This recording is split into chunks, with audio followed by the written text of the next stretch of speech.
Esta es información exclusiva de Blue Radio.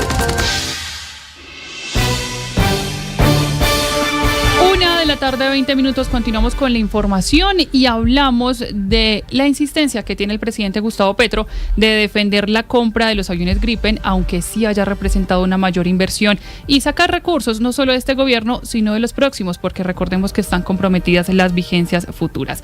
Blue Radio tiene en su poder la propuesta preliminar que Estados Unidos le presentó a Colombia para la posible compra de 24 aviones F-16 nuevos, aviones que llegarían directamente para nuestro país. Ese documento incluía un paquete multimillonario con soporte, entrenamiento y también capacidades de armamento que necesitan siempre complementar este tipo de aviones. Aunque no era una oferta formal, el gobierno tenía el documento a su disposición para decidir si avanzaba o no en el proceso. Felipe García, ¿qué más decía este informe? Hola Valentina, sí señora, se trata de un documento preliminar que la Fuerza Aérea recibió para evaluar la posible compra de 24 aeronaves nuevas, un paquete que rondaría los 4.200 millones de dólares. Antes, en 2022, ya se había planteado una opción de los F-16 usados, listos para entrega y con unos 20 años de vida útil, pero esa alternativa no avanzó. Fue en 2023 cuando finalmente llegó esta nueva propuesta de aviones completamente nuevos. El documento describe 20 F-16 de un solo asiento y 4 de doble cabina, todos en la versión Block 70,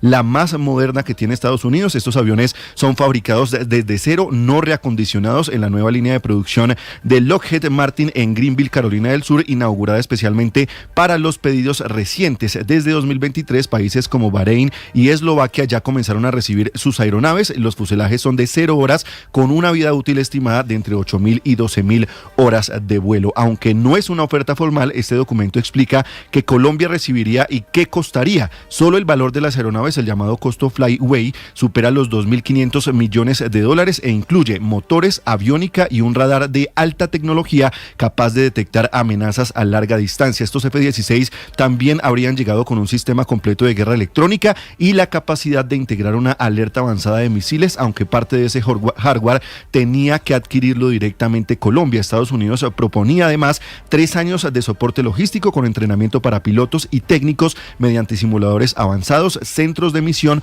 motores de repuestos y también componentes críticos adicionales. En cuanto al armamento, la propuesta también contemplaba que los aviones podían usar misiles AMRAAM, bombas guiadas de precisión, y a solicitud de Colombia incorporar un misil Python 5 de fabricación israelí. Si Colombia hubiera decidido avanzar, las entregas podrían comenzar o habrían podido comenzar en 2028 con 3 aeronaves ese año, 17 más en 2029 y las últimas 4 en 2030.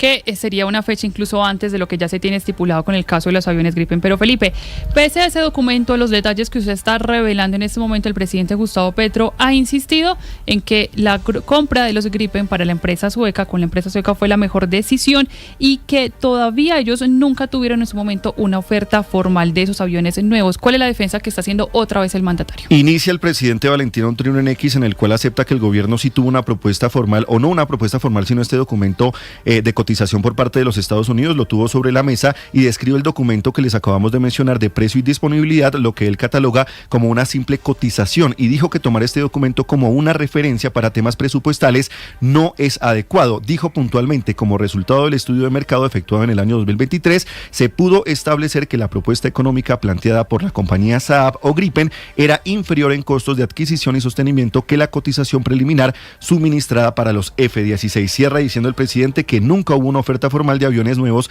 F-16, como tampoco hubo una oferta formal de usados, sino que esta cotización preliminar en el 2023 no constituía esta oferta. Gracias, Felipe. En segundos encontrará todos los detalles de este informe en bluradio.com. Y a la 1:24 hablamos precisamente de otro de los temas necesarios para reforzar la defensa en nuestro país, y tiene que ver con las estrategias en contra de los drones de la guerrilla y los narcotraficantes, que van en aumento en cuanto al uso de los ataques por parte de los grupos ilegales con los drones. Hay que decir que, de acuerdo con el reciente informe de la revista británica The Economist, estos ataques van en aumento, superando incluso las capacidades que hoy tienen las Fuerzas Armadas colombianas. Silvia Carrasco. En Colombia, el conflicto armado está viviendo una peligrosa transformación tecnológica. Los ataques aéreos realizados con drones por parte de narcotraficantes y otros grupos armados ya superan a los operativos aéreos similares efectuados por las Fuerzas Armadas de Colombia.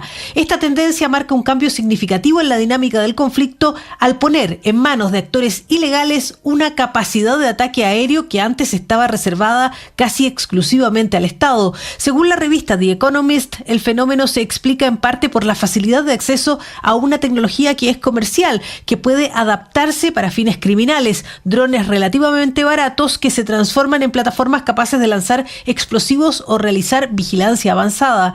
Esta evolución en el conflicto colombiano se vincula con lo que algunos analistas llaman el factor Ucrania. El uso masivo de drones en el frente ucraniano ha demostrado a organizaciones ilegales de todo el mundo el poder de estas herramientas. De hecho, la revista dice que miles de colombianos se han unido como mercenarios para aprender el uso de los drones de los propios ucranianos. En Colombia, el impacto ya se mide en cifras. Mientras en 2024 los ataques aéreos con drones de estos grupos eran menos de 20, en 2025 superan los 80, mostrando un crecimiento acelerado en apenas un año. La proliferación de drones letales en manos de narcotraficantes y de grupos armados no solo redefine el campo de batalla, sino que también plantea interrogantes sobre la capacidad del Estado para regular el acceso a esta tecnología y proteger a la población civil en medio de un conflicto que una vez más se transforma. 1:31 p.m. Actualizamos la información judicial. Hablamos de las novedades en el proceso que se adelanta contra Nicolás Petro, el hijo mayor del presidente Gustavo Petro. Se compulsó copias para pedir que investiguen al fiscal Mario Burgos y otros funcionarios al considerar que hubo irregularidades en el procedimiento de captura del hijo mayor del presidente. Ingel, buenas tardes. Buenas tardes, Valentina. Una violación al derecho a la intimidad de Nicolás Petro y su actual pareja Laura Ojeda es lo que está advirtiendo el juez Hugo Carbonó al compulsar copias a la Fiscalía para que investiguen al fiscal Mario Burgos, así como a los investigadores del CTI y de la policía que participaron en el operativo de captura del hijo mayor del presidente. El juez criticó que a Nicolás Petro lo capturaron desnudo, junto a su pareja embarazada y sin permitirle que se vistiera, por lo menos, ignorando todas las reglas y hasta poniendo en peligro la vida del bebé y de la misma Laura, que ni siquiera tenía una orden de captura. El juzgado en ningún momento está cuestionando la legalidad de la captura, sino el procedimiento ya abusivo de cómo se capturó al procesado en ese estado. Cuando entraron al apartamento del procesado, lo observaron desnudo junto a su esposa y así lo capturaron, así lo grabaron sin guardar los protocolos en una condición de desnudez. Además, el juez compulsó copias para que se investigue la revista Semana y por esta publicación del polémico video, a su vez pidió investigar al fiscal Burgos y al abogado Alaid Frejales, representante de Daisuris Vázquez, por presuntas irregularidades en la entrega del vehículo Mercedes-Benz para fines de decomiso. Gracias, Ingel. Y en Bogotá, la Fiscalía avanza con la investigación por la muerte de 2 oficiales en el interior del Cantón Norte de Bogotá. En medio de esto se conoció el hallazgo de nuevas armas en esa zona donde fueron encontrados los cuerpos. Calila Peña. La Fiscalía confirmó que un fiscal de la Unidad de Vida de la Seccional Bogotá ya está realizando entrevistas y valorando los elementos materiales probatorios en el caso de las muertes de oficiales en el Cantón Norte de Bogotá. La hipótesis principal arroja que la subteniente del Ejército María Mora fue asesinada por el capitán Pablo Masmela, al parecer su pareja, quien seguido se quitó la vida. Además, se conoció que había una tercera persona en el vehículo donde ocurrieron los hechos, quien se ha convertido en la testigo clave del caso. En la investigación encontraron un arma y posteriormente en la habitación donde dormía el capitán se halló otras 2 armas. Este material probatorio hace parte de la investigación en la Fiscalía. Gracias, Calila. Y en otras informaciones, la Corte Suprema de Justicia citó a indagatoria al senador Miguel Ángel Barreto para el próximo 20 de enero. Esto en medio de las investigaciones que adelanta por su presunta vinculación al caso de corrupción conocida como Marionetas 2.0. Sergio, buenas tardes. Valentina, buenas tardes. Mire, la decisión de la Sala de Instrucción de la Corte Suprema de Justicia de reprogramar esta diligencia indagatoria que en principio estuvo agendada para la semana pasada tiene que ver con que el abogado del senador Miguel Ángel Barreto hizo esta solicitud entonces entonces la cita será el próximo 20 de enero cuando él tiene que ir a la Corte Suprema, todo esto en el marco de las investigaciones por su presunta vinculación al caso de corrupción conocido como las Marionetas 2.0. Fue en julio de este año cuando el magistrado Marco Antonio Rueda le abrió investigación formal al congresista por haber presuntamente cometido los delitos de cohecho propio y tráfico de influencias. Aquí lo que busca determinar la sala de instrucción es si Miguel Ángel Barreto presuntamente participó en ese entramado de corrupción en donde se direccionaron contratos a cambio de apoyos electorales y coimas, que empezó con el senador ya fallecido Mario Castaño. Sergio, 1:35 p.m. y hablamos de otra de las aristas del informe de la Unidad Investigativa de Noticias Caracol, y en uno de esos casos se presentaba a un ciudadano chino que estaría teniendo diferentes reuniones y negocios incluso con integrantes de las disidencias en Norte de Santander. Mateo, hay respuesta de la embajada china y está cambiando, digamos, toda la versión de este caso. Sí, Valentina, parece un cuento chino esta respuesta que llega por parte de la embajada, al menos así la han calificado desde algunos sectores. ¿Qué es lo que pasa en este informe de Noticias Caracol? Aparecen algunas fotos que estaban en el computador de alias Calarcá, en el que aparecía un empresario chino abrazado con alias Richard. Estas fotos se las enviaba este cabecilla de las disidencias a Calarcá, mostrándole además unos morteros y otros explosivos que supuestamente se estarían negociando con este señor de China. Lo que dice la embajada en este momento es que él ya está en ese país, que lo llamaron